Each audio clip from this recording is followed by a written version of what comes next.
Hi, a huge welcome to Steve's Kitchen. Today I'm making a CHEATS apple pie, no pastry required. Come on, this is going to be so simple. Let me show you how.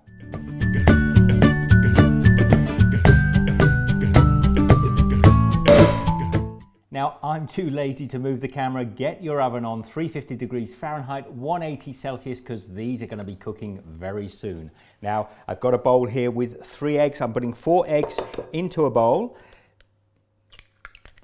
And into that, we're going to add 2 cups of full cream milk, 1/4 cup of sugar, just plain white sugar will be fine, 1/2 teaspoon of pumpkin spice or mixed spices. Then I just want to get the whisk and we're going to make this into a nice batter. That's stage 1 done. Pop that aside for the moment. Now I've got 4 little golden delicious apples. You could probably get away with just 2 of the regular size, but these are from a local orchard. I want to cut these up, peel them and make them into small cubes. Now that's probably about the longest job you'll have to do here. We want little bits of apple like that. And I'm just going to pop these into a bowl. Up onto the side, tablespoon of granulated sugar in there. 1/2 teaspoon of grated cinnamon, or powdered cinnamon.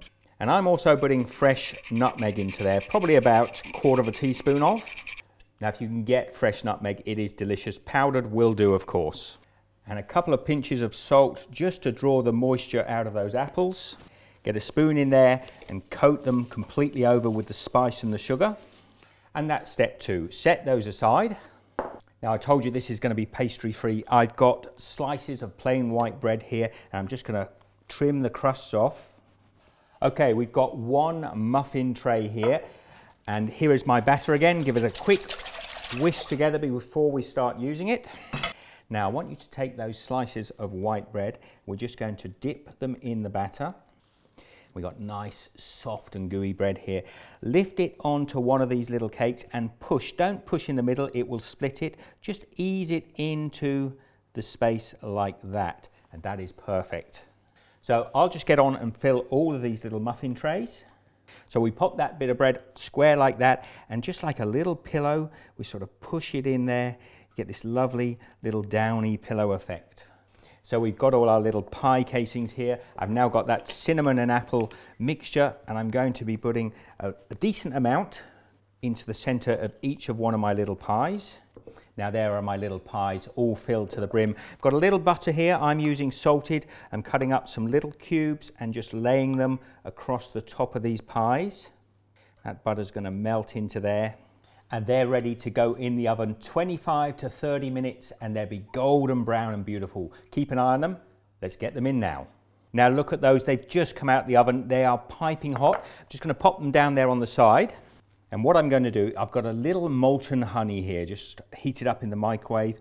I'm just going to brush it over the top of these little apple pies or apple tarts, whatever you like to call them. Give them a lovely gloss and also add to the flavour.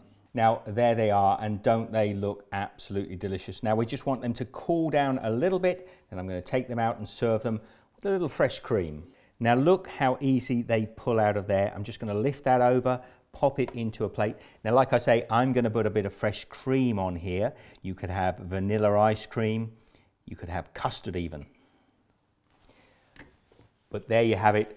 There is my cheat apple pie. I know it's like a little tart, but I can tell you this is going to taste great. And to think just 40 minutes ago, these were just an idea. Now they're a dish. So let's give this a try. I mean, they're still quite warm. I'm going to have to break. Oh, this is looking and smelling so good. I want some of that caramelized edge and some of that apple as well. Here goes. That is so good. I really would love you to try this one and comment down below. Actually, if you do make this, take a photograph, share it across on your Facebook or your Google+. Let me know how they come out. Be good. I'll see you in the next video. Take care. Oh, excuse me. Now I should say, those breadcrumb edges, don't waste them either. I've got a video on my site somewhere showing a review of my food processor, and I'll show you what you do with these bread ends here. All right, I'll leave some links to some other videos here. If you want to find that food processor one, you're going to have to go and search it on my site. Please comment down below, subscribe to the channel. See you next time. Be good.